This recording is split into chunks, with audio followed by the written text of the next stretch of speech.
version of Miss HUWAEI Matepad 10.4 2022, and today I would like to show you where you can locate all text correction options on this tablet.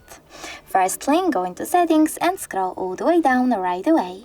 Now choose System and Updates, Language and Input, SwiftKey Keyboard and Typing.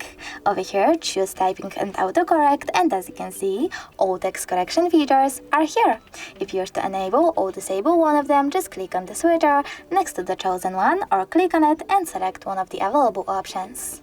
Thanks so much for watching. If you enjoyed this video, leave a like, comment and don't forget to subscribe. Bye!